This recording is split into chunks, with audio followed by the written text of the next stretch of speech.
Jemaat kami undang untuk bangkit berdiri.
Marilah kepadaku semua yang letih lesu dan berbeban berat, aku akan memberi kelegaan kepadamu. Kristus memanggil kita untuk datang kepadanya, menyerahkan segala beban dosa dan pergumulan kita kepadanya. Mari datang menyembahnya. Ibadah ini dialaskan di atas nama Allah Bapa, Allah Anak yaitu Yesus Kristus, dan Allah Roh Kudus. Segala kemuliaan dan kuasa hanyalah untuk Allah kita. Kita nyanyikan pujian yang pertama, Ku Nyanyikan Kuasanya.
Mari kita datang kepada Tuhan di dalam doa. Tuhan, Engkaulah tempat perteduhan kami turun-temurun. Sebelum gunung-gunung dilahirkan dan bumi dan dunia diperanakan, bahkan dari selama-lamanya sampai selama-lamanya, Engkaulah Allah. Bapa di surga, kami datang ke hadirat-Mu pada pagi hari ini. Kiranya Tuhan boleh mempersiapkan hati kami untuk beribadah di hadapan-Mu ya Tuhan. Kami memohon kiranya Engkau hadir di tengah umat-Mu, memberkati setiap hati yang hadir, dan biarlah kiranya Tuhan Engkau saja yang mengajarkan kami untuk mempermuliakan nama-Mu di dalam ibadah ini. Berkatilah setiap puji-pujian yang kami akan naikkan. Berkatilah setiap hati yang hadir untuk menerima firman-Mu ya Tuhan. Urapi dan berkati hamba-Mu Pendeta Stephen Tong yang akan membawakan firman Tuhan. Dan biar kiranya Tuhan, ibadah ini mempermuliakan nama-Mu dari awal, pertengahan sampai akhirnya. Dan Engkau saja yang dikuduskan ya Tuhan. Engkau saja yang diagungkan di tempat yang tertinggi. Di dalam nama Tuhan Yesus Kristus kami berdoa dan kami bersyukur kepada Bapa yang di surga. Amin. Jemaat dipersilakan duduk. Di suatu saat dalam kehidupan Yunus, nabi yang kita kenal, ada suatu saat di mana Tuhan mengirimkan ke tempat yang paling gelap di dalam kehidupannya, yaitu di dalam sebuah perut ikan yang gelap dan sangat bau itu. Dan di sanalah ia menerima teguran Tuhan, dan di sanalah dia bertobat dan akhirnya taat kepada Tuhan. Bapak Ibu yang sekalian, kita pun di dalam hidup ini terkadang menghadapi berbagai kegelapan-kegelapan dalam hidup kita, bukan? Tapi janji Tuhan Yesus adalah yang tercantum di firman Tuhan, "Akulah terang dunia. Barang siapa mengikuti aku, ia tidak akan berjalan dalam kegelapan, melainkan ia akan mempunyai terang hidup." Itulah janji Tuhan kepada kita. Mari kita nyanyikan lagu yang kedua, Yesuslah terang dunia, dengan penuh sukacita.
Mari kita membuka Alkitab kita.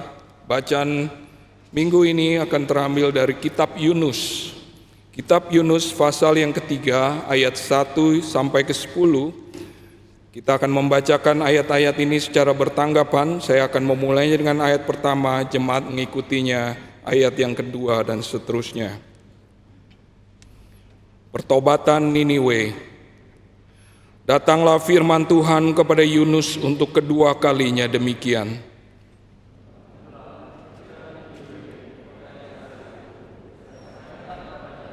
Yang kufirmankan kepadamu. Bersiaplah Yunus, lalu pergi ke Niniwe sesuai dengan firman Allah. Niniwe adalah sebuah kota yang mengagumkan besarnya, 3 hari perjalanan luasnya. Mulailah Yunus masuk ke dalam kota itu sehari perjalanan jauhnya, lalu berseru, 40 hari lagi, maka Niniwe akan ditunggang balikan. Orang Niniwe percaya kepada Allah, lalu mereka mengumumkan puasa, dan mereka baik orang dewasa maupun anak-anak mengenakan kain kabung. Setelah sampai kabar itu kepada raja kota Niniwe, turunlah ia dari sangsananya, tinggalkanlah jubahnya, diselubungkannya kain kabung, lalu duduklah ia di abu. Lalu atas perintah raja dan para pembesarnya orang memaklumkan dan mengatakan di Niniwe demikian, manusia dan ternak, lembu, sapi, dan kambing domba tidak boleh makan apa-apa, tidak boleh makan rumput, dan tidak boleh minum air. Haruslah semuanya, manusia dan ternak, Berselubung kain kabung dan berseru dengan keras kepada Allah, serta haruslah masing-masing berbalik dari tingkah lakunya yang jahat, dan dari kekerasan yang dilakukannya. Siapa tahu, mungkin Allah akan berbalik dan menyesal serta berpaling dari mukanya yang menyala-nyala itu, sehingga kita tidak binasa. Ketika Allah melihat perbuatan mereka itu, yakni bagaimana mereka berbalik dari tingkah lakunya yang jahat, maka menyesallah Allah karena malapetaka yang telah direncanakannya, dan ia pun tidak jadi melakukannya. Demikian firman Tuhan, mari kita menyambutnya dengan lagu yang ketiga, Jalanku Terindah.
Jalanku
Selamat pagi jemaat yang dikasihi Tuhan.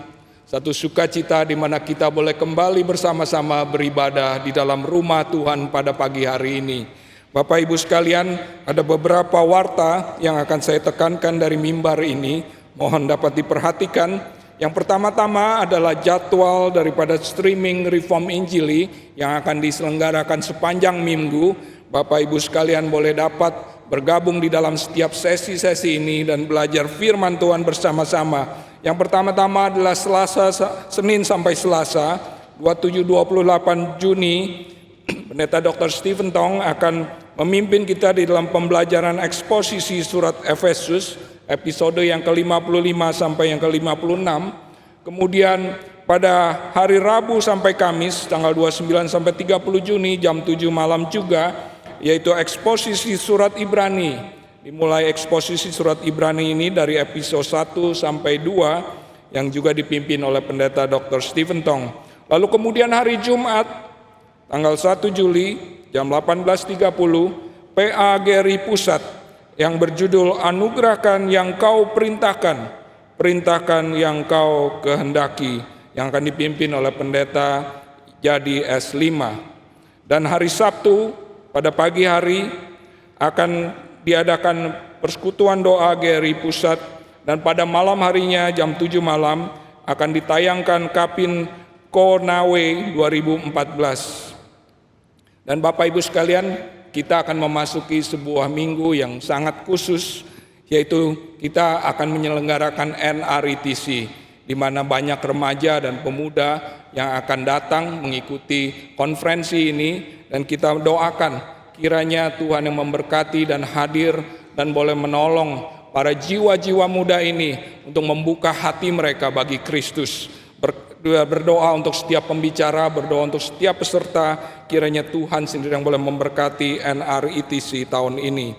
Dan kemudian kelas online Stretch akan diselenggarakan pada tanggal 5 Juli sampai 2 Agustus jam 6.30 sampai 21.30. Kali ini akan mempelajari doktrin akhir zaman bagian yang kedua dengan judul Menikmati Doktrin Akhir Zaman bagi Saat Ini, yang akan dipimpin oleh Pendeta Jimmy Pardede MTH. Bapak Ibu sekalian dapat mengikuti 5 sesi daripada pertemuan ini. Silakan dapat mendaftarkan diri dan mengikutinya, dan kiranya menjadi berkat bagi kita semua untuk dapat mengetahui doktrin akhir zaman ini. Kemudian pemberkatan nikah gerejawi. Akan diselenggarakan pemberkatan nikah gerejawi untuk Saudara Yonatan Pramono dan Saudari Nyimas Delan Melawati Putri pada tanggal 2 Juli hari Sabtu jam 10 pagi. Dan pengajuan pemberkatan nikah gerejawi. Pertama adalah Saudara William Jayadipan dan Saudari Shirley Chandra pada Jumat 8 Juli jam 9.30 pagi. Dan kemudian Saudara Hansen Jordan dan Saudari Teresia Hendrawan hari Sabtu tanggal 16 Juli jam 9.30. Bagi jemaat yang memiliki masukan yang sah, harap dapat menghubungi sekretariat gereja. Dan pada hari ini Bapak Ibu sekalian, kita akan melanjutkan sesi tanya jawab yang akan dipimpin oleh Pendeta Dr. Stephen Tong. Bagi Bapak Ibu sekalian yang masih memiliki pertanyaan yang ingin disampaikan, silakan dapat mendapatkan secari kertas daripada para usher untuk dapat dituliskan. Dan harap masih ada waktu untuk bisa menjawabnya karena pertanyaan yang terkumpul sudah demikian banyak. Demikian warta untuk hari ini. Kita akan memasuki doa syafaat kita. Saya mengundang Bapak Ibu sekalian untuk bangkit berdiri. Kita akan mempersiapkan hati kita untuk doa syafaat. Kita nyanyikan lagu yang ketiga ayat yang pertama.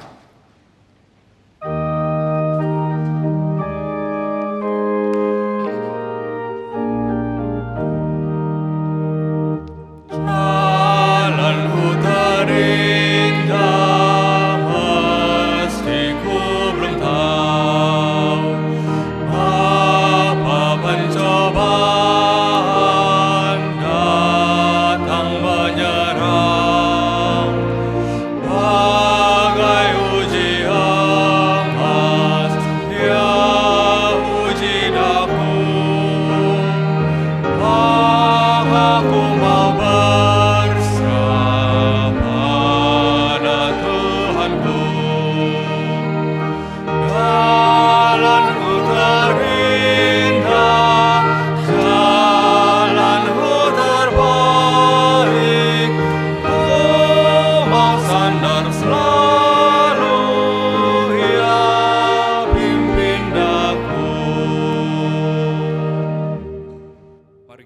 Ambil beberapa saat untuk kita mengaku segala dosa kita di hadapan Tuhan dan memohon belas kasihan pengampunan daripadanya.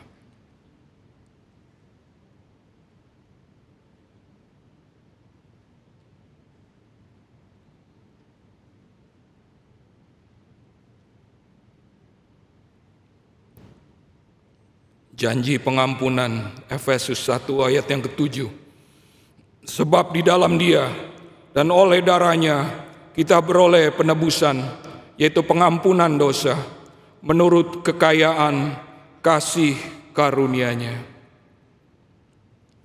Mari kita pertama-tama berdoa mengucap syukur kepada Tuhan untuk minggu yang telah berlalu, untuk acara Bible Camp Nasional yang telah terlaksana. Kita bersyukur jika anak-anak Tuhan boleh diberikan Injil Tuhan yang sejati. Kita bersyukur anak-anak boleh menerima Tuhan Yesus sebagai Juru Selamatnya.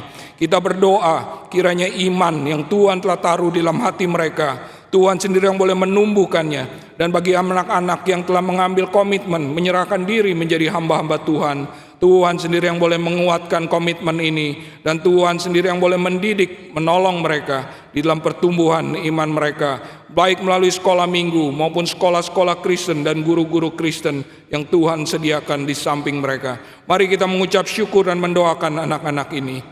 Bapa, kami berterima kasih untuk Bible Camp Nasional yang telah diselenggarakan. Kami bersyukur untuk Injil Tuhan yang boleh dinyatakan. Kami bersyukur ya Tuhan untuk anak-anak Tuhan yang telah membuka diri mereka bagi Injil Tuhan.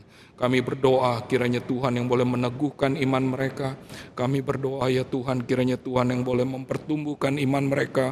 Biarlah Tuhan, biarlah anak-anak ini Tuhan teguhkan dan setiap hari dibina iman mereka ya Tuhan. Kami berdoa untuk sekolah minggu, kami berdoa untuk guru-guru, baik di sekolah minggu maupun di sekolah-sekolah mereka. Kiranya Tuhan boleh menolong mereka, sehingga mereka boleh bertumbuh menjadi anak-anak Tuhan yang setia, yang menyerahkan hidup mereka bagi kemuliaan nama Tuhan. Khususnya anak-anak yang telah menyerahkan diri menjadi hamba-hamba Tuhan. Teguhkan panggilan ini dalam hidup mereka ya Tuhan. Biar mereka bertumbuh ya Tuhan. Biar mereka terus mengasihi Tuhan dan menjalankan perintah Tuhan di dalam hidup mereka. Kami serahkan anak-anak ini dalam tangan Tuhan. Dalam nama Tuhan Yesus kami berdoa. Mari kita juga berdoa untuk NRITC minggu ini. Kita tahu bahwa ini adalah suatu peperangan rohani, di mana Injil diberitakan, si iblis pun tidak senang dan si iblis pun mau mengganggu. Mari kita berdoa kiranya kuasa Allah sendiri yang boleh menyertai NRITC dan anak-anak Tuhan boleh menerima Injil yang sejati dan mereka boleh membuka hidup mereka bagi Kristus dan mereka menyerahkan diri menjadi anak-anak Tuhan. Dan Tuhan sendiri yang boleh memanggil orang-orang yang mau dijadikan hamba-hamba Tuhan di dalam hidup mereka. Berdoa untuk pembicara, peserta, panitia, dan biarlah pekerjaan Roh Kudus saja yang dinyatakan di dalam NRITC ini. Mari kita berdoa. Bapa dalam surga, kami bersatu hati berdoa untuk NRITC minggu ini ya Tuhan. Kami tahu ini adalah peperangan rohani. Tuhan, kami berdoa biar Roh Kudus yang bekerja di dalam hati setiap anak-anak dan biar kiranya mulai mereka membuka diri mereka bagi Injil Tuhan. Berdoa biar kiranya kuasa Tuhan saja yang boleh beserta di dalam NRITC sepanjang minggu ini ya Tuhan. Berkati para pembicara, berkati para hamba Tuhan yang akan membawakan firman Tuhan. Berkati setiap orang yang terlibat di dalam kepanitiaan. Berkati para peserta, ya kiranya Tuhan sendiri yang boleh menjangkau hati mereka. Biar mereka menyerahkan diri kepada Tuhan. Dan Engkau sendiri yang boleh memenangkan jiwa mereka ya Tuhan. Pimpinlah Tuhan NRITC tahun ini. Di dalam nama Tuhan Yesus Kristus kami berdoa untuk NRITC ini. Amin. Bapa di surga, kami berterima kasih jika pada zaman ini pekerjaan-pekerjaan Tuhan tetap dinyatakan. Kami mau serahkan ya Tuhan pekerjaan Injil ini di dalam tangan Tuhan.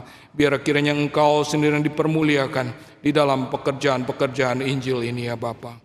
Mari jemaat sekalian kita menutup persekutuan syafaat kita ini di dalam doa Bapa kami. Bapa kami yang di surga, dikuduskanlah namamu, datanglah kerajaanmu, jadilah kehendak-Mu di bumi seperti di surga.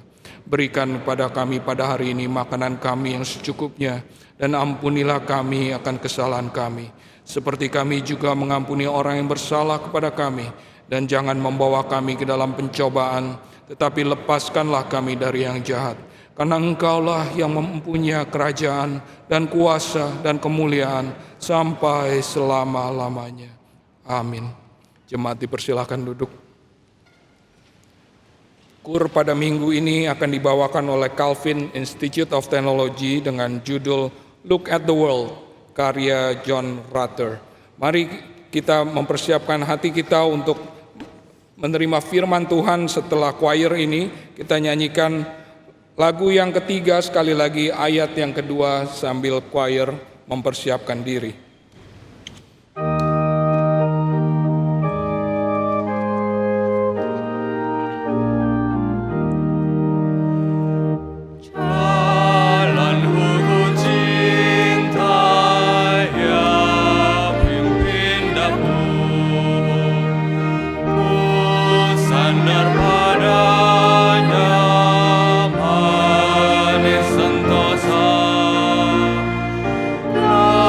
Apa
Saudara sekalian, Lida Leach, seorang penulis hymns yang terkenal, menulis kira-kira 500 lagu yang memberkati dunia ini. Dia pernah menulis satu lagu mengenai kedaulatan Allah. Kita percaya bahwa Allah kita berdaulat, tetapi kalau Allah berdaulat, bagaimana respons kita? Lida mengajarkan apa yang ada dalam kitab suci. Karena Allah berdaulat, saya bersandar menghadapi setiap kesulitan, percaya bahwa Dia baik dan memelihara saya. Mari kita nyanyikan sekali lagi nomor 3, God's Way, jalanku terindah.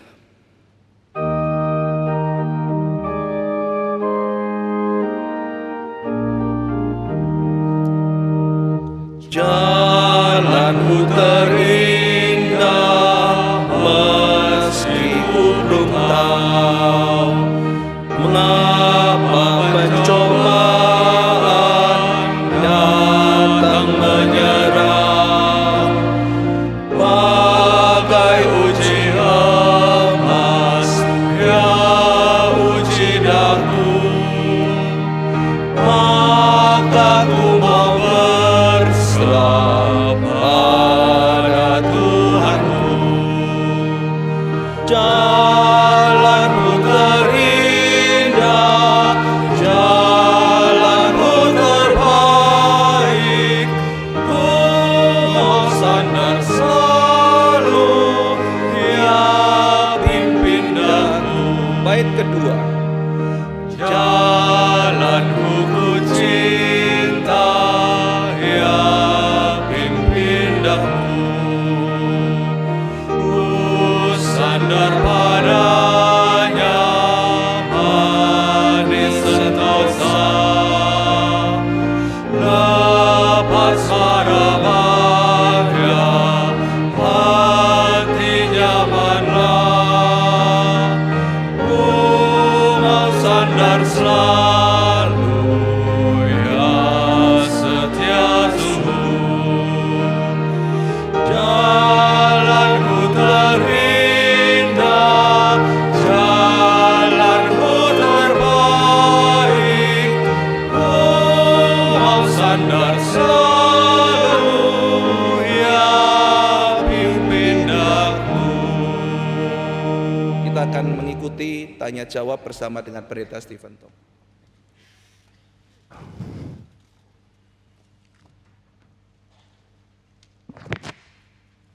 Mari kita berdoa. Tuhan sumber kebenaran, berilah kasihan kepada kami, manusia yang perlu mengerti kebenaran, supaya kami tidak jajan di dalam kesesatan, tidak hidup di dalam ketidakharapan. Biarlah semua prinsip kebenaran menopang kami dan membuka mata kami, melihat dengan jelas arah dan jalan yang benar bagi kami. Pimpinlah kami, dalam nama Tuhan Yesus kami berdoa. Amin. Jikalau pertanyaan Anda tidak dijawab, mungkin mesti tunggu minggu depan. Jika sampai akhir tetap hilang, tulis lagi. Jangan sampai engkau tidak dapat jawaban. Kami harap menjawab dengan jujur, dengan lengkap di dalam prinsip kitab suci, dan dengan pengertian yang sanggup dijalankan. Karena ini sangat penting. Selama 65 tahun melayani Tuhan, saya tidak berani menghina pertanyaan siapapun kalau hatinya jujur dan keinginannya sungguh-sungguh, tulus mau mengerti kehendak Tuhan. Selama 65 tahun, saya menjawab pertanyaan dengan kebenaran yang saya kuasai, pengetahuan sedapat mungkin saya jelaskan, sehingga tidak menjadi sesuatu yang menjadi batu syak yang menyandung saudara. Kiranya Tuhan memberkati kita di dalam perjalanan sama-sama mau menemukan kebenaran, boleh dikasihan oleh Tuhan. Kiranya Tuhan memberkati kita semua. Pertanyaan, banyak perumpamaan Tuhan Yesus yang sulit dan membutuhkan pemahaman yang lebih dalam seperti bendahara yang tidak jujur, hakim yang tidak benar, penggarap kebun anggur. Apakah patong ada seri khotbah ini untuk saya pelajari? Saya harap umur saya cukup panjang, isi seri-seri semua yang saudara mau. Tetapi itu tidak mungkin. Maka mungkin di dalam 1-2 tahun ini saya akan berhenti khotbah dan sisanya hidup berdoa dan menanti kedatangan Tuhan. Tunggu saja. Kalau Tuhan memberi kasihan kepada engkau, tak tentu harus saya yang jawab. Mungkin pendeta-pendeta lain bisa diberikan Tuhan memberi jawaban lebih indah, lebih lengkap, dan lebih bijaksana kepada engkau. Sementara pertanyaan ini saya tidak menjawab karena ini kalau semua perumpamaan ini dijelaskan sudah menjadi khotbah yang panjang. Jika kecemburuan adalah dosa, mengapa Alkitab menyatakan bahwa Dia adalah Allah yang cemburu? Di dalam khotbah mengenai emosi ada cemburu yang suci, ada cemburu yang penuh iri hati. Cemburu yang suci, misalnya ada orang lebih cinta Tuhan, terus engkau menegur dia, kenapa saya jadi orang begitu malas? Cemburu yang suci itu bikin engkau maju, bikin engkau lebih cinta Tuhan. Itu tidak berdosa. Tidak tentu cemburu itu Tuhan. Tetapi cemburu yang bersifat membenci orang karena iri, akhirnya akan menimbulkan satu pembunuhan, baik psikologis atau fisik, itu adalah dosa. Itu sebab Tuhan berkata Dia ada Allah yang cemburu. Berarti Dia tidak mau yang dicipta menurut peta teladan Allah hatinya menyeleweng kepada setan. Dia cemburu. Kalau orang mencintai uang lebih cinta Tuhan, Tuhan cemburu. Tuhan tidak iri. Apakah uangmu bisa lebih banyak dari Tuhan? Tidak mungkin. Tapi Dia tidak mau hatimu cabang. Jadi kalau manusia hatinya mematuh kepada Tuhan, mencintai Tuhan, itu cinta yang dihargai oleh Tuhan. Dan cinta kepada Tuhan diberikan oleh setan yang tidak layak kita cinta. Maka Tuhan cemburu. Dia mau kita kembali kepada Dia. Jadi jangan salah mengerti. Bagaimana kita membedakan pengajaran yang benar tentang Injil Kristus dengan yang tidak benar? Kristus yang palsu itu lebih jahat daripada tidak mengenal Kristus. Orang tidak mengenal Kristus pada satu dengar Injil yang murni langsung terbuka, paling jahat pun bisa bertobat. Tuhan tidak pernah membenci orang berdosa. Jangan kira engkau sudah berjudi, sudah menyeleweng, sudah berzina, engkau dibuang oleh Tuhan. Tidak. Tuhan tetap menunggu engkau kembali. Karena kalau engkau sudah kembali, Tuhan cinta sekali sama kamu. Orang seperti Zakius, utang uang, pernah bersalah kepada orang lain.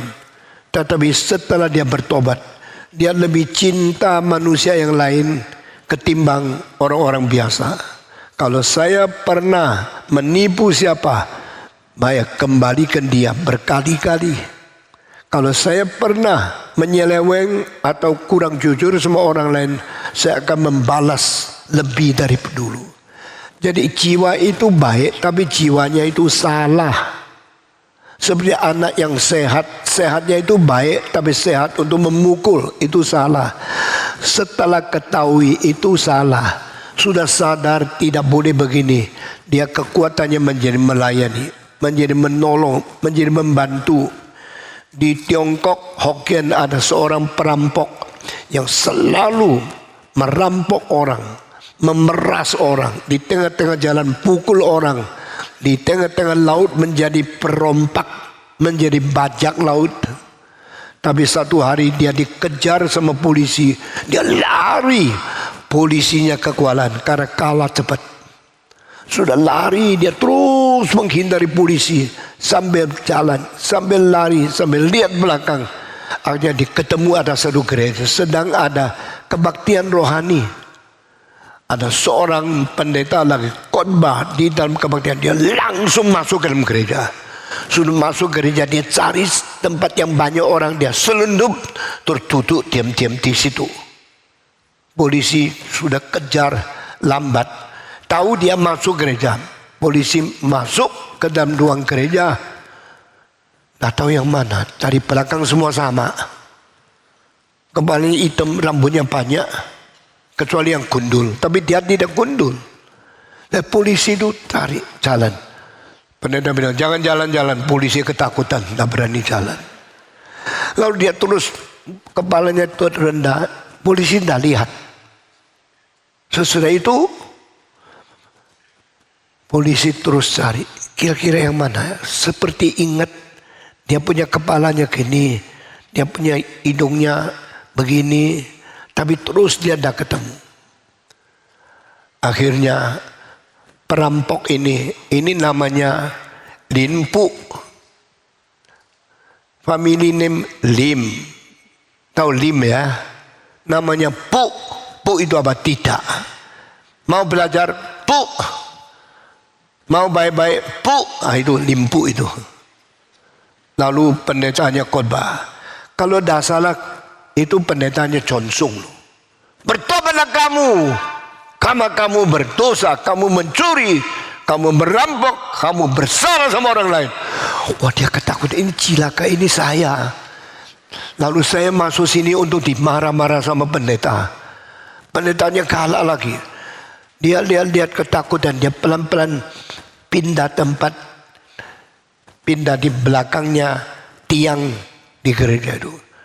Orang jangan kira engkau bisa melarikan diri dari Tuhan. Meskipun engkau duduk di belakang tiang, cilaka kena lagi. Tuhan tahu engkau di mana. Oh, dia bilang, Tuhan ampuni saya. Dia lari lagi dari pergi tempat yang lebih pelosok di tengah gelap. Jikalau engkau duduk di tempat paling gelap, Tuhan itu terang, dia bisa lihat juga. Wah, dia tidak bisa lari. Ini cerita sungguh-sungguh. Waktu saya masih kecil, sudah dengar perampok itu. Saya umur kira-kira 6. Akhirnya setelah khotbah, Johnson bilang, siapapun kalau mengaku dosa, Tuhan mencintai dia, Tuhan akan menyelamatkan dia, Tuhan akan mengampuni dia. Dia bilang, inilah saya perlu pengampunan, saya perlu cinta Tuhan, saya mau bertobat. Yang mau bertobat maju ke depan. Orang ini berani loh. Dia tidak takut polisi lagi. Dia bilang, saya perlu Tuhan. Saya berdiri, langsung jalan-jalan ke depan. Dia rebah di situ, nangis, terus menangis. Tuhan ampuni saya. Dia bertobat. Ini peristiwa pernah terjadi di Tiongkok. Sesudah itu dia bertobat, dia janji sama Tuhan, saya tidak lagi merampok, saya tidak lagi mencuri, saya akan menolong orang lain dengan semua uang yang ada, bagi kepada orang-orang supaya mereka jangan menjadi anak buah saya lagi. Bertobat, mereka cari nafkah sendiri, jadi orang yang baik, menikah dengan perempuan, mendirikan keluarga, dan mereka jadi orang normal. Dia berdoa, sudah selesai. Semua yang dia rampok itu banyak, ada emas, ada perak, ada uang banyak. Dia tidak tahu punya siapa. Pokoknya dia mesti kasihkan anak buahnya. Nikahlah, pergilah cari perempuan yang baik. Engkau memimpin istri anakmu, tidak usah ikut saya lagi. Sehingga perampokannya tidak ada.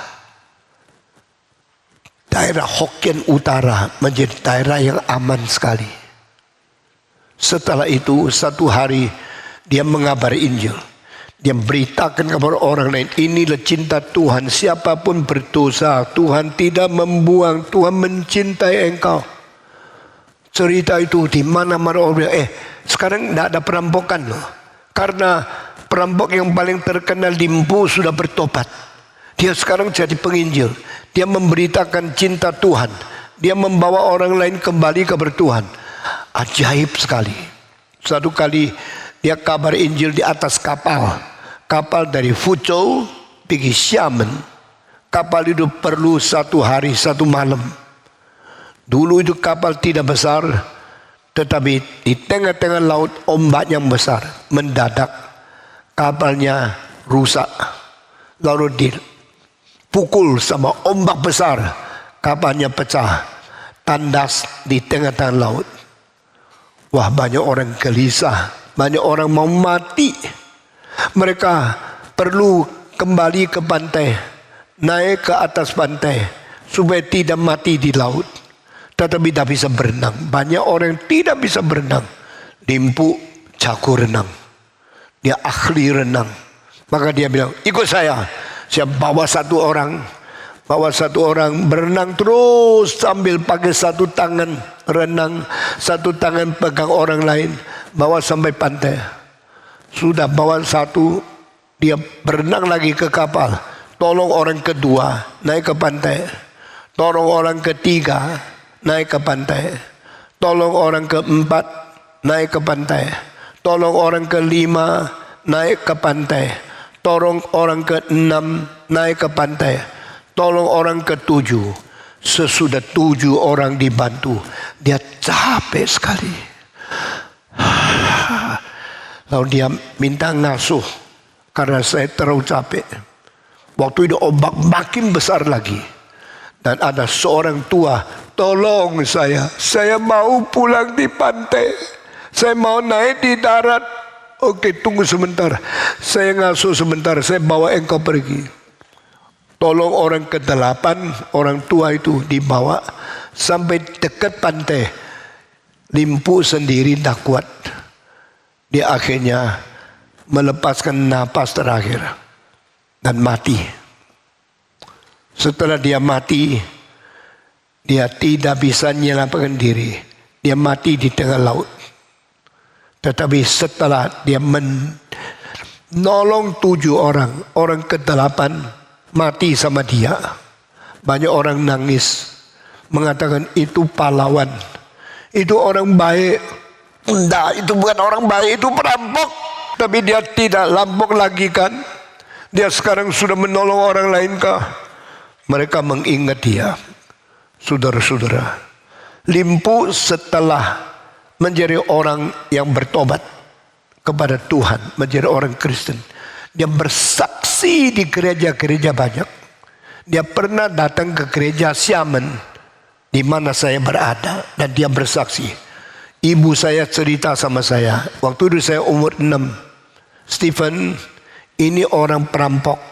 Loh, kenapa perampok boleh masuk gereja? Dia sudah bertobat. Dia datang mengabarkan Injil, memberitakan kuasa Tuhan. Saya waktu kecil dengar cerita seperti ini. Sehingga saudara-saudara, jangan kira Tuhan menghina kamu. Jangan kira Tuhan menolak orang berdosa. Tidak. Tuhan menyambut. Tuhan mengasihi semua. Tuhan mau semua orang kembali kepada Tuhan dan menjadi orang menolong. Setelah engkau bertobat, hidupnya tidak lagi seperti dulu. Setelah engkau bertobat, hidupnya tidak lagi seperti dulu. Demikian ada satu orang di Jepara, di Kudus, namanya Empek Gombak. Ini kira-kira 70 tahun yang lalu. Orang ini suka berjudi, saben hari judi. Sampai satu hari dengar khotbah dari John Sung yang berada di Kudus, Jepara, Semarang, Welahan, Pati, mengabar Injil. Lalu Empek Gombak ini dengar, saya tidak boleh berjudi. Setelah dia dengar, dia menangis, dia mengaku dosa, lalu dia bertobat, maju ke depan, nangis minta Tuhan ampuni dia. Setelah Empek Gombak bertobat, akhirnya dia menjadi orang Kristen yang baik. Dia mulai berkabar Injil. Dia tidak sekolah teologi, tapi dia mulai khotbah. Pokoknya mengutarakan cinta Tuhan kepada orang lain. Jangan egois, jangan menjadi orang sendiri, mempentingkan sendiri saja. Dan banyak orang dengar khotbah dia, tertarik, tergerak, ikut bertobat. Khotbahnya kadang-kadang ngawur, khotbahnya kadang-kadang tidak bagus, tetapi cinta kasihnya, jiwanya, api di dalam hatinya membanyak bawa orang kembali kepada Tuhan. Suatu hari dia bilang, "Nyonya," istrinya duduk di sebelah, "ambilkan peso yang besar." "Ada apa?" "Kita lagi makan, kau pakai peso." "Diam-diam, jangan lawan saya. Taatlah suamimu, ambil peso." Nyonya dia pergi dapur ambil peso kecil, karena takut ada apa emang peso. Dia bilang, "Enggak, yang potong tulang itu loh, yang gede itu loh." Nyonyanya gemeter pergi ambil. Ini orang saya kenal sendiri, dan cucunya jadi pendeta di kita. Nanti saya kasih tahu siapa itu. Dia ambil peso gede sambil gemeter, datang ke ruangan makan. "Sekarang saya sudah terima Tuhan. Saya tidak mau lagi berjudi. Yang bikin saya berjudi tangan ini. Ini yang jahat. Ini yang suka judi." Dia ambil peso, piak, jarinya dipotong, loncat jarinya, darah terus keluar. Istrinya ketakutan, nangis, "Jangan begitu, lu mau bunuh diri ya? Kenapa kamu potong jari?" Dia bilang, "Yesus berkata, kalau tanganmu berdosa, lebih baik potong daripada 2 tangan masuk neraka, lebih baik 1 tangan masuk surga." Dia sudah potong, istrinya takut. "Ambil kain balut, ambil itu obat merah." Langsung cepat ambil, dibungkus, dibalut, sudah dibalut, berhenti darah. Dia akhirnya hampir pingsan, tidur di sana. Sesudah dia agak semangat, sama istrinya sama-sama ketemu jari yang putus itu, ditanam di tamannya. Ini empek gombak waktu dia masih muda. Sesudah itu dia tidak pergi lagi.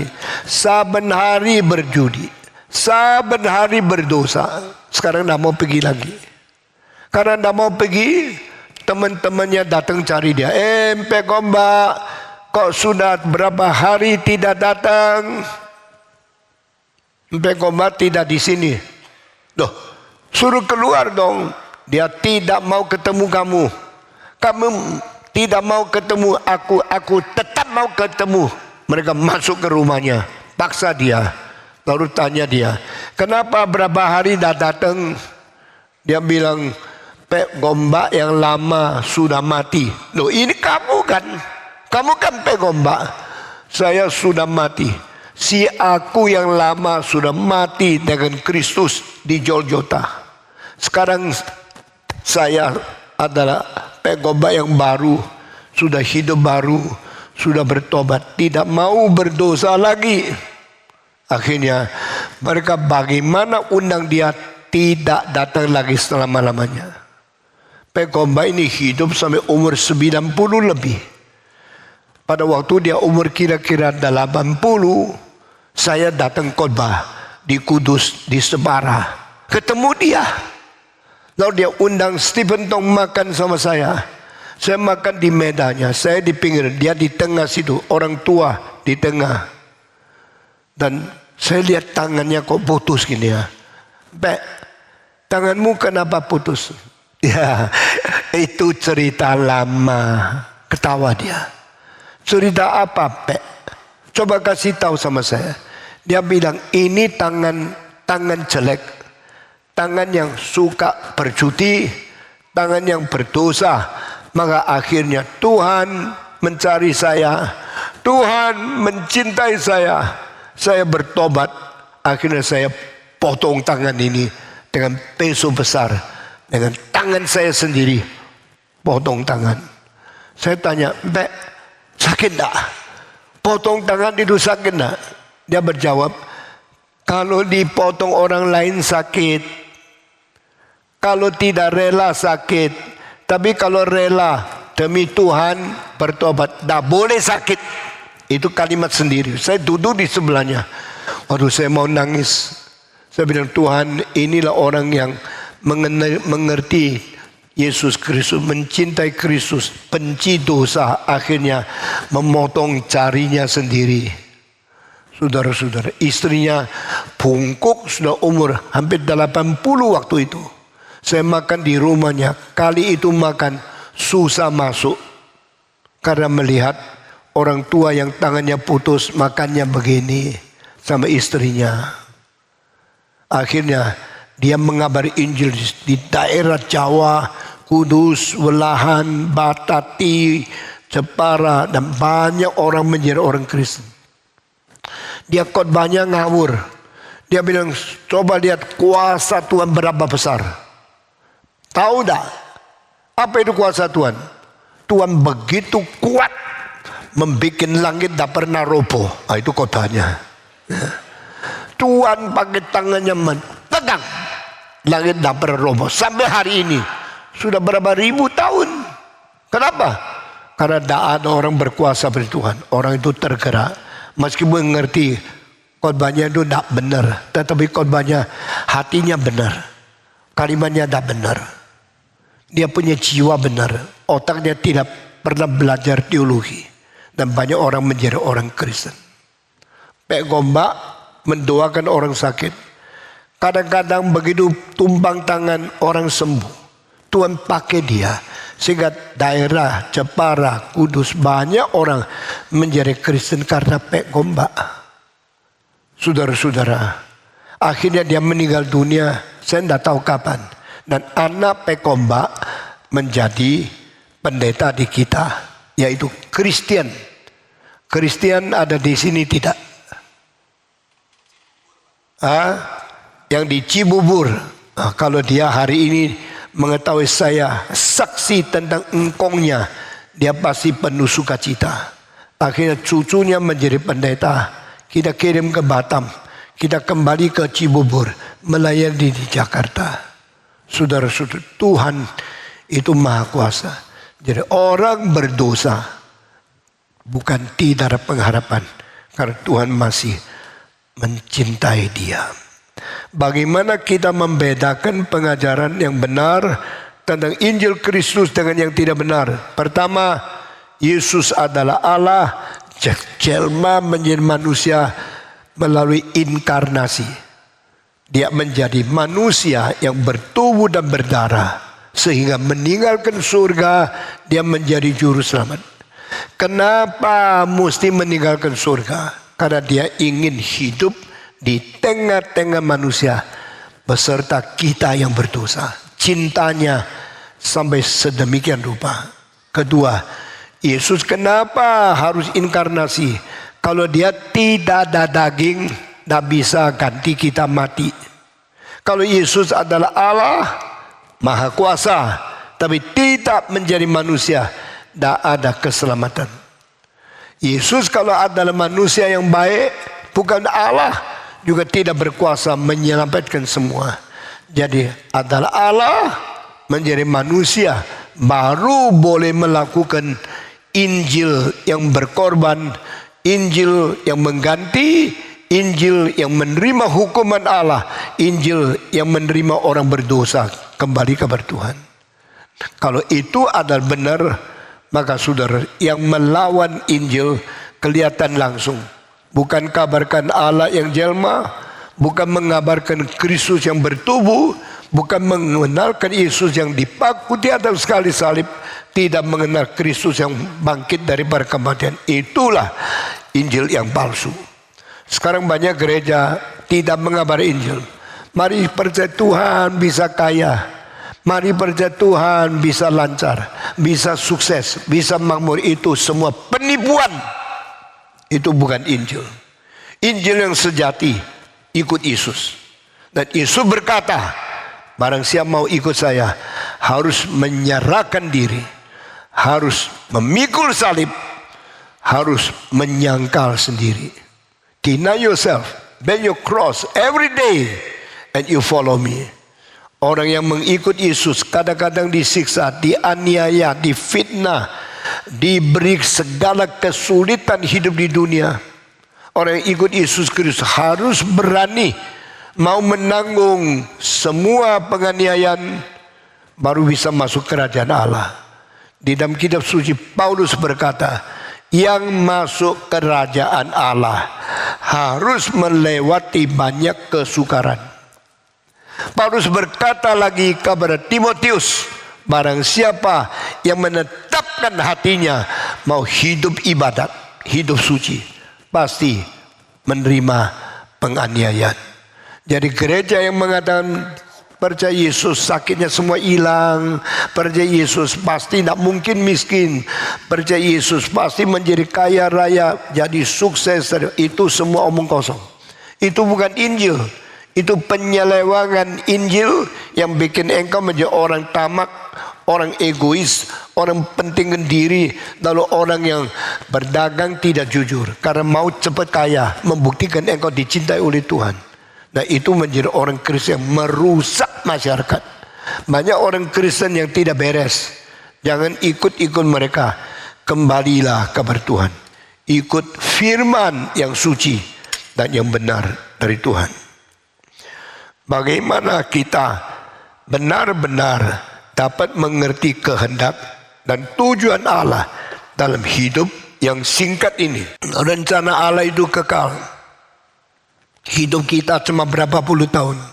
Selama berapa puluh tahun mau mengerti rencana yang kekal itu tidak gampang. Tapi Alkitab mengatakan, barang siapa yang sungguh-sungguh mencari Tuhan, barang siapa yang sungguh-sungguh minta kehendaknya, diberi petunjuk. Jadi engkau pertama harus membenarkan hatimu. Aku jujur, aku minta Tuhan memberikan pengwahyuan kepada saya. Kalau orang sungguh-sungguh mau mengerti, if anyone truly seeking after me, I will surely show them my way and my truth. Allah berkata, kalau di dunia ada orang yang sungguh-sungguh, yang jujur, yang hatinya benar-benar mau cari kebenaran, Tuhan pasti menunjuk kebenaran kepada dia. Sehingga engkau tidak perlu khawatir jadi orang Kristen ditipu oleh Tuhan. Tidak ada itu. Tuhan akan memastikan, menunjuk jalan dari hatimu yang takut kepada Tuhan. Dengar suara dari Tuhan. Dan engkau baca kitab suci, kalimat-kalimat itu akan timbul, akan menjadi kalimat yang hidup, bersuara kepadamu. Kita bersyukur Tuhan, barang siapa yang takut kepada Allah, menjalankan firman-Nya, jalannya akan lancar, yang dikerjakan pasti berhasil. Ini tercantum di dalam Mazmur pasal pertama, janji Tuhan. If you fear the Lord and you think day and night about His word in the law, then God will bless you, keep you prosperous road, and you will get fruits in anything you do. Akan berhasil. Saya umur 3, papa mati. Bagi orang biasa bisa hidup tidak. Masa perang, banyak orang lapar, banyak orang dibunuh oleh Jepang. Anak umur 3, papa sudah tidak ada, masih bisa survive, masih bisa hidup tidak. Mama saya berdoa saben hari, seminggu puasa 2 hari. Minta Tuhan kasih kekuatan memelihara anak-anak, mendidik mereka menjadi orang yang baik. Akhirnya Tuhan dengar doa dia. Mama saya sudah mati. Mama saya sudah mati lebih 40 tahun. Dan saya dipimpin oleh Tuhan, tidak didukung pemerintah, tidak dikirim uang luar negeri. Saya tidak dibantu orang kaya, tidak pernah pinjam uang dari bank, bisa membangun gereja besar seperti ini. Ajaib enggak? Jawab, ajaib enggak? Tuhan hidup enggak? Hei, yang jadi janda, jangan nangis. Yang susah hidup, jangan kecewa. Karena Tuhan memimpin orang janda. Tuhan memimpin anak-anak piatu. Tuhan tidak pernah meninggalkan. Dari kecil saya miskin, tapi hati saya tidak miskin. Mama saya bilang, kalau kantongmu kosong tak apa, kalau jantungmu kosong itu cilaka. Ikut ya, 1, 2, 3. Kalau kantong kosong tak apa, tetapi kalau jantungnya, hatinya kosong cilaka. Apa artinya hati kosong? Tidak ada pengharapan, tidak bisa lihat pimpinan Tuhan. Terus nangis kesusahan, itu orang bocah. Orang tidak berguna kalau terus melihat susahnya sendiri, terus mengeluh, terus mencela Tuhan. Tapi terus memandang Tuhan. Mama saya setiap pagi doa 1 jam. Jam 6 dia baru selesai doa. Sebelum itu saya kadang-kadang dengar apa yang didoakan. Didoakan satu-satu untuk anaknya, namanya ini, nama itu. Supaya besok besar bisa dipakai Tuhan. Supaya anak-anaknya semua takut akan Tuhan. Semua jalan benar, semua hidup jujur dan hidup suci memuliakan Tuhan. Tuhan dengar di antara 7 saudara saya laki-laki. Akhirnya 5 jadi pendeta. Dan saudara saya sudah besar-besar, sudah tua. Sekarang yang mati sudah 4. Tony Tong, Peter Tong, John Tong, Caleb Tong. 4 sudah mati. Masih sisa 3. Solomon Tong di Surabaya, Stephen Tong di KRI, dan Joseph Tong di Los Angeles. Dia akan datang bulan depan dan dia mengatakan, saya akan ke Indonesia untuk kali terakhir. Sesuai itu saya tidak lagi, karena dia umur 81. Saya 82. Saya juga tahu, saya tidak tahu kapan lagi saya hidup di dunia. Tapi saya hidup akan baik-baik mencintai Tuhan, baik-baik jujur berkhotbah, baik-baik mengasihi jemaat, dan baik-baik mendidik anak muda satu persatu menjadi orang Kristen yang baik. Puji Tuhan.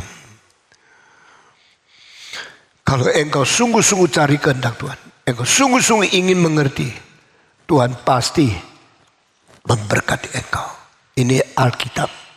Jangan takut. Yang cari akan ketemu. Yang ketuk akan dibuka pintu.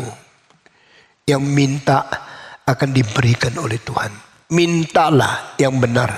Jangan hanya minta kekayaan, minta kuasa, minta kenikmatan seks. Itu semua barang-barang fana yang tidak berguna. Mintalah bijaksana, mintalah takut kepada Tuhan, mintalah hidup suci, mintalah keadilan, mintalah kebenaran. Maka engkau akan banyak diberkati oleh Tuhan. Apakah jiwa orang percaya yang meninggal langsung ke surga? Bagaimana orang percaya dihakimi saat penghakiman terakhir? Apakah akan ada hukuman? Setelah selesai seri penghakiman di dalam kitab suci, saya akan merangkumkan semua dengan 7 hakim, 7 penghakiman di dalam seluruh kitab suci. Waktu itu akan lebih jelas dikasih tahu. Tapi saudara-saudara, pertanyaan ini saya sementara menjawab. Orang percaya meninggal langsung ke surga? Jawabannya, langsung menikmati surga. Berarti kita kemana? Kita ke dalam pangkuan Tuhan. Orang yang mencintai Tuhan, yang mengenal Tuhan, begitu mati langsung diterima di pangkuan Tuhan. Seperti Lazarus. Beda dengan orang kaya yang kurang ajar, yang berdosa, yang egois, yang kikis, yang tidak mencintai orang lain, masuk di tempat api. Lazarus pergi ke dalam limbung daripada Abraham, pangkuan Abraham. Di situ mendapatkan hiburan. Apakah itu surga? Kalau itu ada tempat menunggu sampai Kristus datang, baru kita dialihkan ke surga. Itu tempat sementara kita ditampung oleh Tuhan. Sehingga di mana saja Tuhan beserta, di situ menikmati surga. Jadi kalau saya mati, saya langsung di surga, saya akan berada di pangkuan Tuhan. Di pangkuan limbum daripada Abraham, pangkuan Abraham. Beserta dengan semua orang suci, mengasuh, beristirahat. Dan di situ kita menanti waktunya sampai Kristus akan datang seluruh dunia. Kristus kembali akan membereskan seluruh sejarah, berhentikan waktu, dan manusia semua mesti kembali kepada Tuhan. Ada yang dilempar ke neraka, ada yang berada di dalam pangkuan Yesus Kristus untuk mendapatkan keberhasilan yang terakhir. Apakah keselamatan bisa hilang? Apakah orang baik yang belum mendengar dan menerima Injil setelah meninggal akan diselamatkan? Ini semua pertanyaan yang sangat penting sekali. Tuhan itu adil adanya. Tuhan tidak pernah bersalah. Sehingga barang siapa yang takut kepada Tuhan, yang betul-betul mengharapkan, merindukan hidup suci, hidup adil, hidup benar, hidup penuh cinta kasih, tidak dibuang oleh Tuhan. Alkitab di dalam Kisah Para Rasul pasal 10 berkata, seorang namanya Cornelius, dia belum Kristen, belum dengar Injil, tapi dia berbuat baik, dia orang yang jalankan keadilan, kebenaran, diperkenan oleh Tuhan. Saya percaya banyak orang meskipun belum Kristen, dia orang baik, dia berjalan keadilan, menolong orang miskin, bersedekah dan jalan jujur, orangnya tidak menipu orang, diperkenan oleh Tuhan. Tetapi alangkah indahnya kalau dia mengetahui Kristus sudah datang untuk menebus dosa kita, dia akan lebih bersuka cita karena menerima keselamatan dan pengampunan dosa. Jadi banyak orang baik tetapi belum kenal Kristus, itu sedikit sayang. Harap kita memberitakan kepada dia supaya dia menjadi orang Kristen yang benar.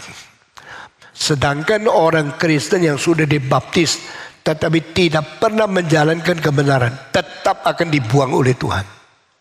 Mari kita menjadi orang yang ingin hidup suci, ingin hidup benar, ingin hidup jujur dan penuh cinta kasih kepada Tuhan dan sesama.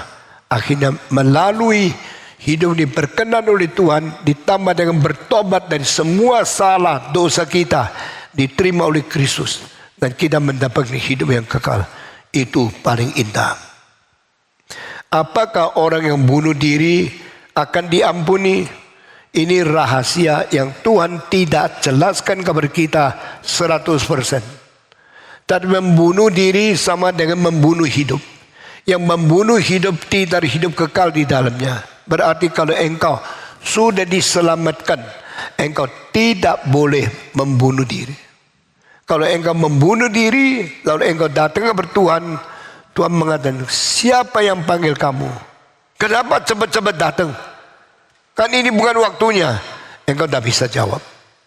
Itu sebab mari kita baik-baik menghargai waktu, tempat, napas, detukan jantung yang masih menopang hidup kita.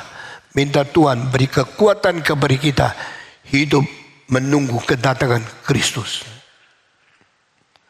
Jika Tuhan mengasihi semua manusia, seperti dalam beberapa ayat, mengapa Tuhan menentukan sebagian orang untuk tidak selamat? Ada penentuan dari Tuhan, orang dipilih. Di dalam pilihan pasti berarti ada yang tidak dipilih. Tetapi orang yang tidak dipilih, apa sebabnya? Mereka akan jawab sendiri. Karena mereka diberi kesempatan pun mereka menolak. Mereka diberi anugerah pun mereka menghujat. Dan mereka atas pilihan sendiri untuk melawan Tuhan. Akhirnya mereka tersingkir. Tapi orang yang dipilih akan menjawab, Sebenarnya saya tidak ada apa-apa. Saya tidak mempunyai jasa, tidak mempunyai kualifikasi. Saya tidak mempunyai syarat kondisi apapun yang bisa diterima oleh Tuhan. Kok diterima? Saya tidak mengerti. Ini hanya anugerah saja. Jadi sola gratia, hanya anugerah saja. Kenapa tahu? Sola scriptura, karena tahu di dalam Alkitab. Jadi karena kedaulatan Allah. Banyak rahasia kita tidak tahu. Mengapa Injil datang kepada saya? Kenapa tidak datang kepada orang yang lebih baik? Kenapa yang berdosa akhirnya bisa bertobat? Tetapi orang yang kurang berdosa kelihatan sombong, menganggap diri berjasa, lalu dibuang oleh Tuhan. Ini semua rahasia. Mari kita pegang teguh Allah kita, Allah yang berdaulat. Our God is sovereign God, because sovereignty is in His hand. No one can interfere what He has done. Apa yang dilakukan oleh Tuhan, tidak ada orang boleh intervensi, karena Dia Allah yang Maha Kuasa. Mengapa ada orang Kristen yang gagal mengusir setan? Apakah yang sudah percaya kepada Yesus Kristus pasti berhasil mengusir setan? Tidak. Sudah percaya Tuhan, kenapa tidak berhasil? Karena dia mengusir setan dengan nama sendiri, dengan kuasa sendiri, dengan kekuatan sendiri, dengan kepintaran sendiri. Setan tidak mau dengar. Tetapi kalau dia pakai kuasa Tuhan, pasti dengan orang yang pakai kuasa Tuhan, yang sungguh-sungguh taat kepada Tuhan, setan tidak bisa lawan. Dan dengan kalimat di bawah, menyembuhkan orang sakit perlu karunia Roh Kudus. Semua 1, 2, 3. Menyembuhkan orang sakit perlu karunia Roh Kudus. Mengusir setan itu ada hak yang sudah diberikan untuk semua orang Kristen yang sejati. Jikalau engkau orang Kristen yang sejati, engkau tidak ada sekolah teologi, dan engkau tidak ada karunia Roh Kudus, tetapi Tuhan telah memberikan hak, bukan karunia ya. Karunia itu a gift. Hak itu a special authority God has given you. Allah memberikan hak untuk mengusir setan kepada semua orang Kristen sejati. Saya umur 17 bertobat, menerima Tuhan sebagai juru selamat. Sebelum saya masuk sekolah teologi, saya sudah khotbah 862 kali. Dan saya sudah usir setan lebih 6 kali. Masih umur 17, 18, 19, 20. Karena apa? Waktu di hati saya bersih sekali. Dan saya cinta Tuhan. Saya sungguh-sungguh hidup suci. Sehingga kalau ada orang dirasuk setan, orang mempunyai penyakit berat dan setan ganggu, mereka suruh saya doa. Saya pergi doa. Dalam nama Yesus, setan keluar. Setan langsung keluar. Itu bukan kesaksian saya. Orang lain lihat. Anak namanya Stephen Tong baru umur 17. Kok berani sekali ya? Berani mengusir setan. Kalau ditanya, Pak Tong, waktu itu engkau masih umur 17, kenapa berani mengusir? Karena Alkitab mengatakan Tuhan kasih kuasa sama orang Kristen yang sejati. Satu kali seorang tua berada di rumah sakit di Darmo, Surabaya. Saben hari di tengah-tengah sakit dia lihat setan datang di kamarnya. Lalu istrinya ketakutan. Anak-anaknya ketakutan. Pak, lihat apa? Ini orang. Dia lihat ada setan datang, ada tanduknya, ada taringnya, mengecam dan menakut-nakuti dia. Lalu mereka bilang, suruh orang doa. Banyak pendeta terlalu sibuk dari waktu. Suruh Stephen Tong datang berdoa. Waktu itu saya masuk umur 17,5. Saya naik sepeda sampai di rumah sakit itu. Saya masuk kamarnya nomor berapa. Waktu itu saya masuk semua diam. Karena mereka baru dengar apa yang terjadi pada orang tua. Kira-kira hampir umur 60 itu. Lalu saya berdoa, Tuhan berkatilah orang ini. Sembuhkan penyakitnya. Kalau Tuhan mau, Sekarang aku berdoa supaya Tuhan mengalahkan setan dan saya usir setan keluar dari tempat ini dalam nama Yesus, amin. Sudah saya habis berdoa, saya bilang saya ada urusan lain, saya pergi, terus saya naik sepeda pulang. Besok pagi mama saya pergi doakan dia. Sudah doa mama sampai di rumah. Stephen, saya bilang kenapa ma? Kemarin sore kamu doakan orang sakit yang di rumah sakit Darmo nomor ini. Saya, iya pak, iya ma. Kenapa? Saya kasih tahu ya. Waktu engkau berdoa terjadi satu hal yang sangat luar biasa. Mau dengar tidak? Mau ma? Ada apa?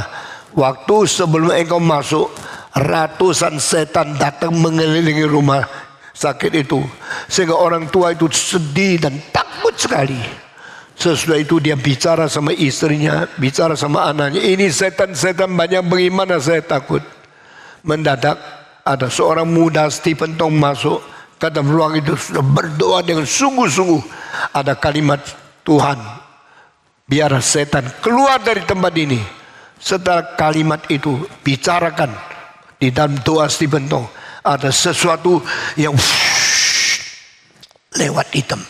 Setelah sesuatu sudah lewat, langsung seluruh kamar kosong, bersih, tidak ada setan lagi. Orang tua itu mengatakan, sudah tidak ada. Setan sudah semua pergi. Siapa tadi yang berdoa?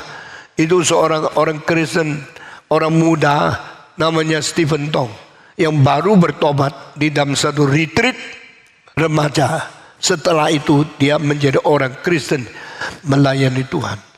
Sekeluarga itu akhirnya terima Tuhan Yesus menjadi juru selamat mereka. Jadi waktu saya masih sebelum umur 20 lebih, sudah usir setan, doakan orang sakit. Tahun 26 atau umur saya 26, saya ada di Kalimantan, di Pontianak. Baru saya mau naik kapal terbang pulang ke Jakarta. Tolong sebelum pulang doakan satu perempuan yang sakit keras. Saya masuk gereja, perempuan ini perutnya besarnya 3 kalinya perut biasa. Ini hamil ya? Tidak. Dia sakit apa? Tidak tahu. Pokoknya dia sudah perut besar, sudah 6 tahun, tidak pernah kempes. Tapi bukan hamil, bukan janin, bukan bayi. Ini sakit apa? Tidak tahu. Itu tahun 1966. Waktu saya umur 26 lebih.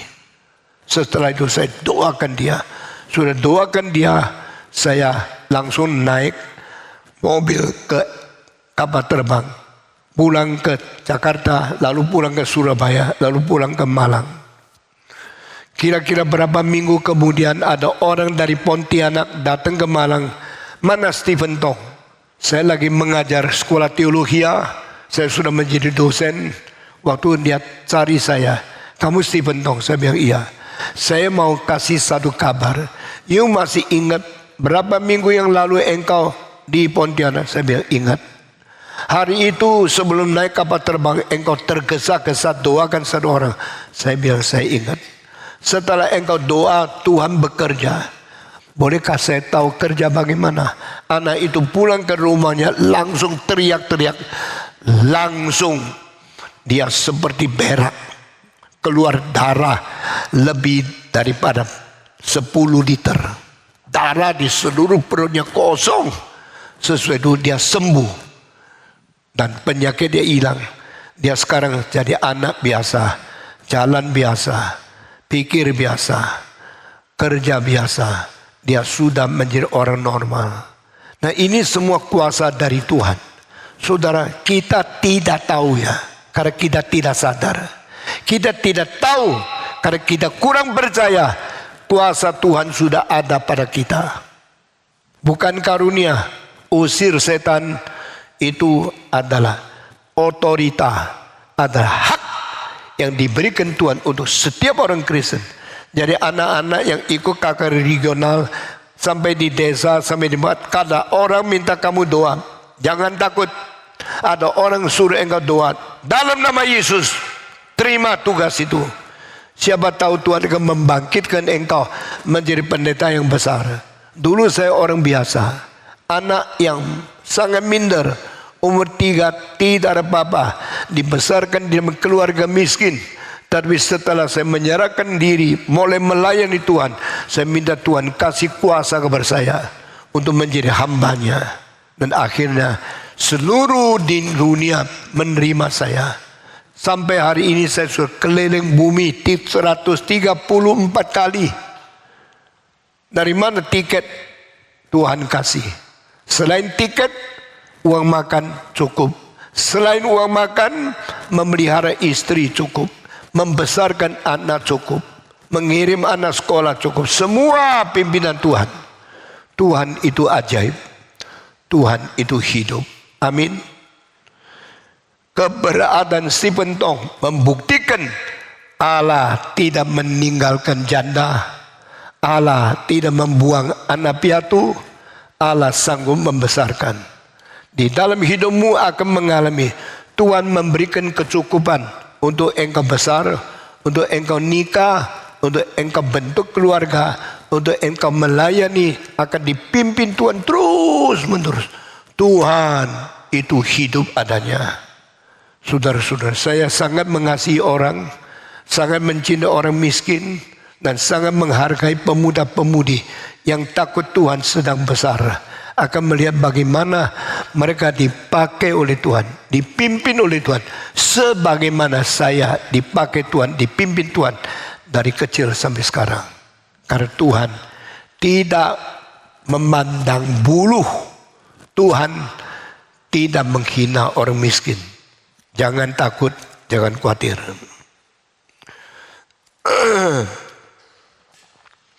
Mengapa ada orang Kristen yang gagal mengusir setan?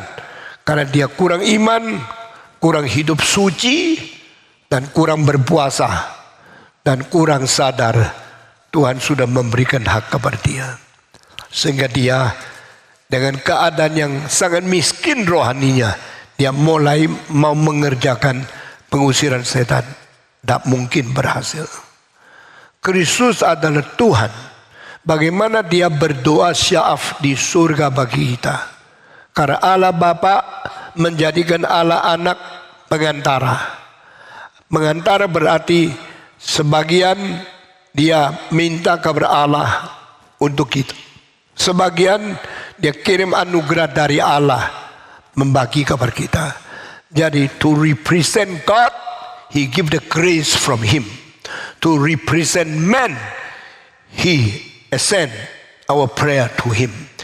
Yesus di tengah-tengah menurunkan anugerah dari Allah kepada kita.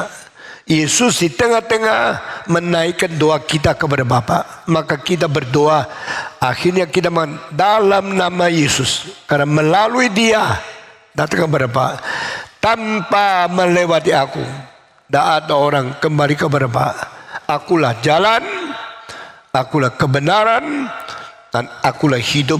Inilah kalimat yang tidak pernah dibicarakan Nabi apa, pendiri agama yang mana, orang suci siapa.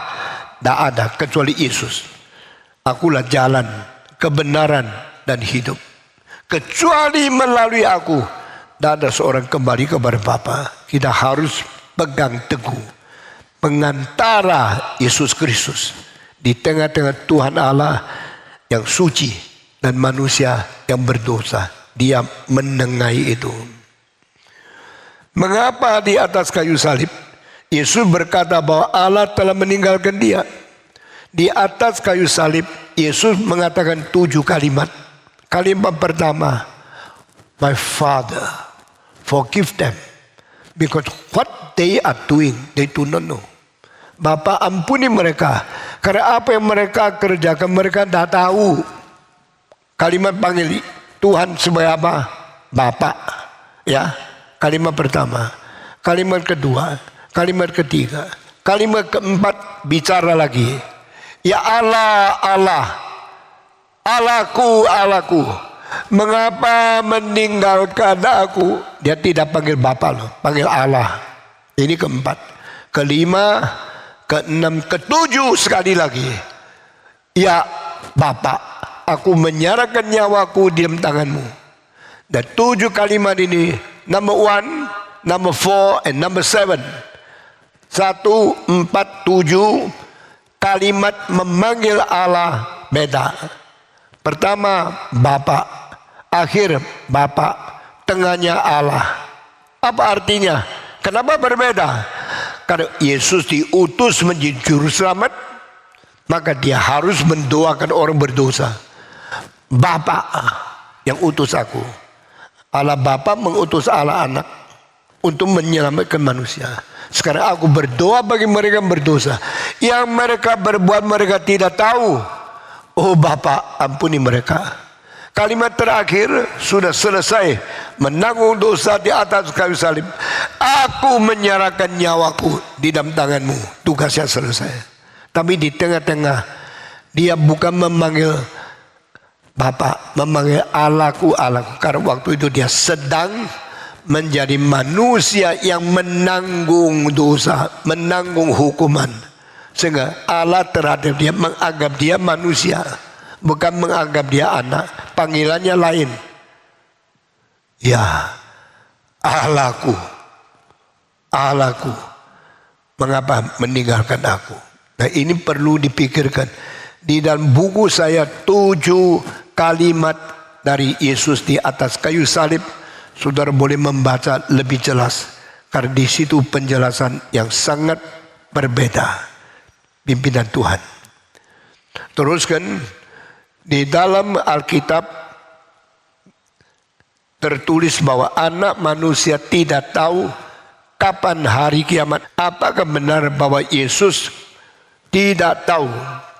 Secara sifat ilahi, tidak ada apapun yang dia tidak tahu. Secara sifat manusia, dia pernah berada di dalam kurungan di mana ada yang tidak tahu. Karena dia, Yesus adalah Allah, tetapi Yesus juga manusia. Sebagai Tuhan Allah, everything He knows. Sebagai manusia, dia tertudung sementara. Misalnya, waktu Yesus lahir, dia baru lahir, bisa bahasa Inggris. Jawab, bisa bahasa Jawa enggak? Tidak bisa. Dia harus perlahan bertumbuh sebagai bayi. Di dalam Lukas pasal 2 mengatakan Yesus makin besar, menjadi anak-anak, menjadi remaja, menjadi pemuda, menjadi dewasa, akhirnya menuju kepada hukuman yang dia terima mengganti kita. Di dalam masa itu ada yang tertutup, ada yang tersimpan bagi dia. Sehingga dia mengatakan untuk hari kiamat saya tidak tahu kapan. Berarti dia tidak diizinkan Allah memberitahu harinya dia akan kembali itu kapan. Sampai sekarang tidak ada orang tahu Yesus datang kapan. Karena itulah Tuhan tidak rela memberitahu. Bahkan Yesus pun tidak diizinkan memberitahu. Apakah dia tidak tahu? Dia tahu secara ilahinya, tapi dia tidak diizinkan Allah Bapa membocor akan rahasia. Jadi secara manusia dia mengatakan, saya tidak tahu. Berarti hari itu Tuhan yang tahu. Dan waktunya sudah sampai, dia izinkan saya, baru saya wahyukan kepada engkau. Mari kita mengerti kitab dengan secara dimensi yang lebih. Seperti orang kalau melihat dimensi daripada desain gereja, desain, tidak tahu apa itu. Sampai 3 dimensinya dikeluarkan, engkau baru tahu, oh ini gereja akan didesain. Saya selama 4 minggu ini sudah desain dengan arsitek muda yang bantu saya kira-kira 10 gereja. Dan minggu depan akan ditayangkan. Bukan saja dalamnya, fungsinya, pembagian tempat. Sekaligus saya minta digambarkan dimensi 3 menjadi kubik, menjadi yang konkret bisa dilihat. Minggu depan engkau akan lihat gereja kira-kira di itu Surabaya, di Makassar, di Ambon, di Manado, di Malang, di Jogja, selain segala pembagian tempat, dimensinya keluar. Nah, engkau mempunyai kesannya yang bagus. Sehingga engkau boleh berbagian, mengerti, dan mengambil bagian untuk memberikan dukungan di dalam pekerjaan Tuhan yang besar ini. Saya akan menjawab 5 menit lagi, berhenti sesi hari ini. Di hari penghakiman nanti, apakah kita harus menebus kesalahan kita setelah Kristus menebus kita? Engkau bukan penebus, mana bisa menebus dosamu sendiri? Tidak mungkin. Alkitab mengatakan waktu Yesus datang, tidak ada hubungan dengan dosa. Karena apa? Karena dia sudah mati mengganti kita. Dia sudah mati menanggung dosa kita. Sehingga waktu Yesus datang kembali, nothing to do with our sins, already done, already redeemed, already forgiven. Tetapi masih ada hakiman untuk orang Kristen? Ada. Penghakiman apa? Tentang pelayanan, tentang kesetiaan, tentang berperang bagi Kristus, tentang mengabari Injil. Jadi dosa kita pribadi semua sudah diampuni, semua sudah ditebus, ditanggung oleh Kristus di atas salib. Tapi dosa malas, dosa tidak mengabari Injil, dosa hidup tidak suci di setelah jadi Kristen, itu akan dihakimi. Itu namanya penghakiman di hadapan takhta Kristus. Lain sama penghakiman di Aryas putih yang besar. Aryas putih yang besar menghakimi semua orang yang belum percaya Tuhan. Penghakiman Aryas daripada takhta Kristus, penghakiman tentang kesetiaan, tentang pelayanan. Jangan kira engkau bisa lari. Mari kita siap sendiri menjadi orang yang setia kabar Tuhan selama kita masih hidup. Bagaimana kita melihat penghakiman Tuhan dengan jaminan keselamatan? Once saved will be safe and preserved forever and evermore. Satu kali diselamatkan, akan dipelihara dan diselamatkan sempurna sampai selama-lamanya. Itu namanya hidup kekal. Kalau sudah diselamatkan bisa hilang lagi, itu namanya hidup tidak kekal. Yang percaya kepada Dia jangan binasa, memperoleh apa? Hidup yang kekal. Jadi engkau sungguh-sungguh percaya, meskipun kadang-kadang bisa jatuh, kadang-kadang bisa lemah, kadang-kadang teledor, tapi Tuhan akan mengampuni engkau. Tapi begitu engkau sadar kelemahanmu, langsung bertobat, langsung minta pengampunan, Tuhan akan otomatis membersihkan engkau. Saya ambil contoh, kita semua mempunyai mata, semua orang 2 mata. Nah, mata itu kenapa bisa terus bersih? Apakah kita setiap hari 50 kali cuci mata? Tidak. Tetapi kita biarkan mata berjalan fungsi terus, tapi dia terus bersih. Kenapa? Mata kita mempunyai lubrikasi, minyak yang paling halus di dunia. Lebih halus daripada minyak lensa yang bikin bersih kamera. Kamera kalau kotor pakai minyak lensa bersihin. Sudah kering, tidak ada cacatnya, tidak ada sisanya, bersih sekali. Dan minyak itu kalah sama minyak di dalam mata kita. Engkau lihat gini. Orang biasa 1 menit kira-kira 7 sampai 12 kali. Orang yang tidak biasa bisa 30 kali. Orang yang koplok, ayo adu, tidak usah tutup mata ayo. Ayo, ikat dia, 1, 2, 3. Itu orang bodoh. Karena apa? Kalau mata tidak dibiarkan dia tutup, buka, itu tidak bisa bersih terus. Tetapi mata itu, di dalam kulit mata ada lubrikasi, ada cairan yang paling tipis, paling jernih, paling ringan komposisinya. Kalau mesin mobil tidak ada oli, pasti rusak, patah asnya. Kalau mata tidak ada cairan itu pasti sempat akhirnya buta. Tuhan begitu mencintai manusia, memberikan kita minyak lubrikasi yang paling halus, paling licin, paling tipis, paling bersih di dalam syaraf sini. Dan dia itu sudah otomatis perintah sendiri, fungsi sendiri. Totalnya berapa tahu? Lebih dari, kurang daripada 1/10 detik.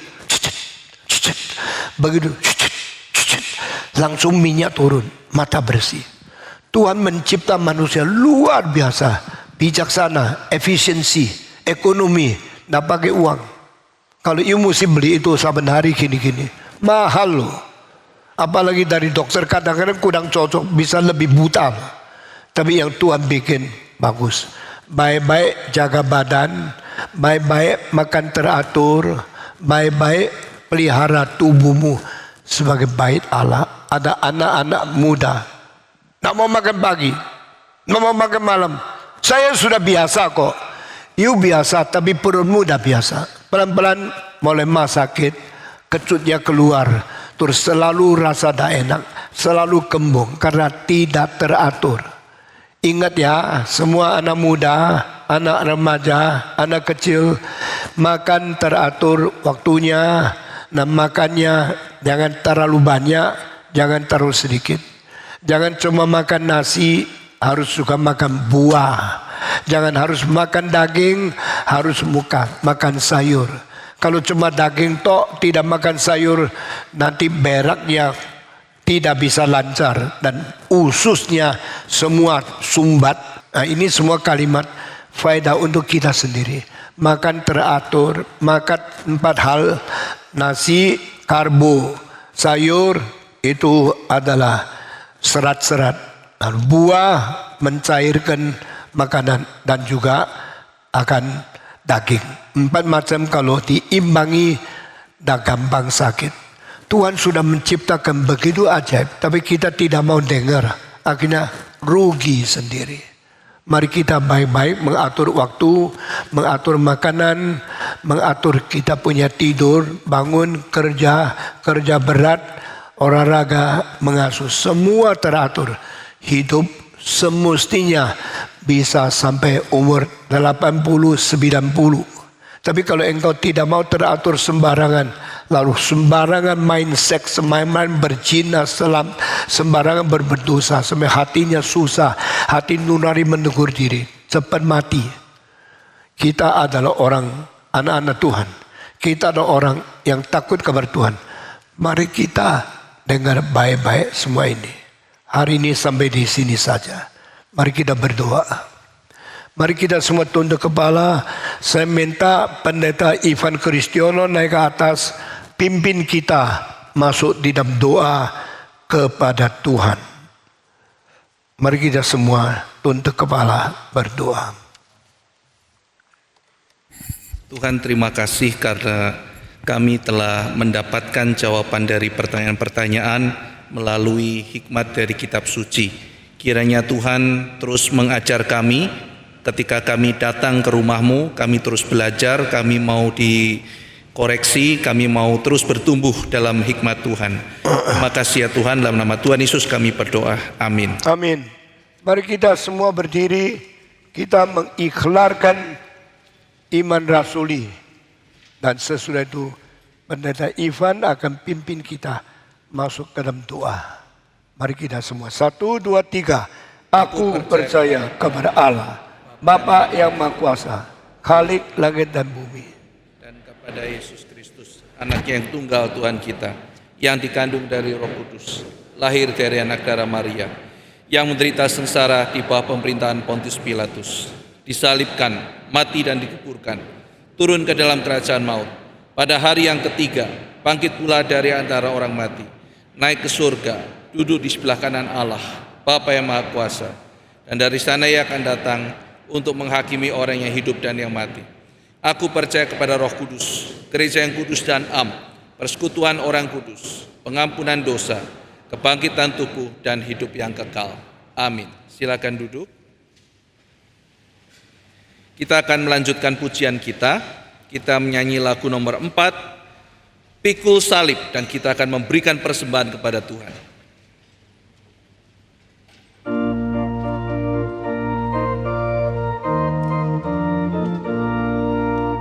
Banyak yang mau masuk surga tak mau salibnya.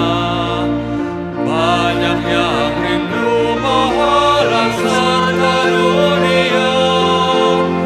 Tak hiraukan hanya mau berkat. Tak hiraukan hanya mau berkat. Banyak yang mau kemuliaan, tak mau yang hina. Bila Tuhan berkati, Dia puji namanya. Bila Tuhan minta, Dia yang menolaknya. Bila Tuhan minta, Dia yang menolaknya. Banyak yang mengasihi Dia tiada bertanya. Bahkan jiwa yang berharga rela korbankan. Bila aku tekad hati pikul salibmu. Bila aku tekad hati setia padanya. Banyak yang Yang mau masuk surga tak mau salibnya. Banyak yang rindu pahala serta dunia. Tak hiraukan hanya mau berkat. Tak hiraukan hanya mau berkat. Banyak yang mau kemuliaan, tak mau yang hina. Bila Tuhan berkati, Dia puji namanya. Bila Tuhan minta, Dia yang menolaknya. Bila Tuhan minta, Dia yang sambil pandang ke kiri, bait menolaknya. ketiga.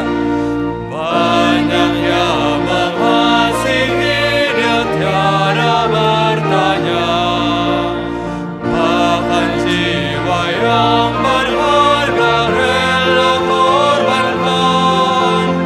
Bila aku tekad hati pikul salibmu.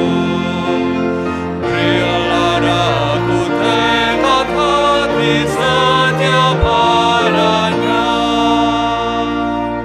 Mari kita membawa persembahan ini dalam doa. Bapa kami yang di surga, begitu kami bersyukur ya Tuhan atas firman-Mu yang disampaikan oleh Pak Tong pada hari ini. Begitu menilik kami ya Tuhan. Dan kiranya firman yang diberitakan dapat menjadi bekal bagi kehidupan dalam kami menjalankan kehidupan ini. Dan kiranya Tuhan, begitupun kami bersyukur atas persembahan yang terkumpul ini. Karena sebelum kami memberi, Tuhan sudah terlebih dahulu memberikan cinta kasih-Nya kepada kami. Kiranya juga Tuhan berkatilah tangan-tangannya akan mengelola persembahan ini agar mempermuliakan nama Tuhan. Hanya di dalam nama Tuhan Yesus kami berdoa. Amin. Mari kita bersama-sama naikkan doksologi dan menerima berkat.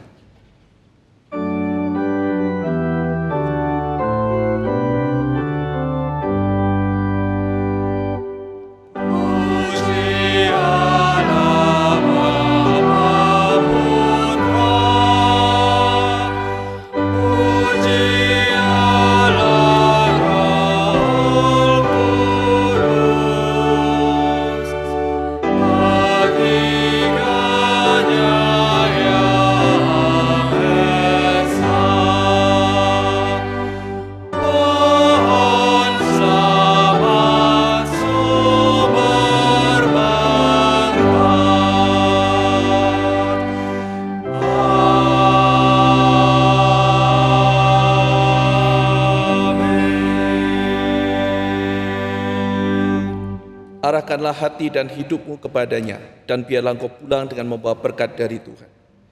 Kiranya kasih dari Allah Bapa, damai sejahtera dari Anak, dan pertolongan dari Roh Kudus akan mengiring dan menyertai saudara senantiasa, dari sekarang sampai kesudahan zaman.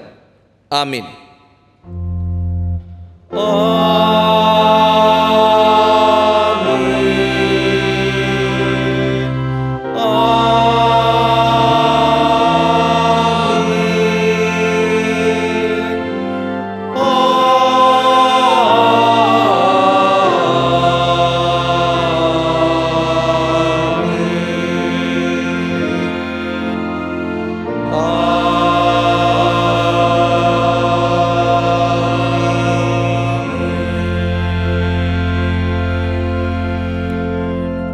Silakan duduk, waktu teduh dan ibadah selesai. Tuhan memberkati.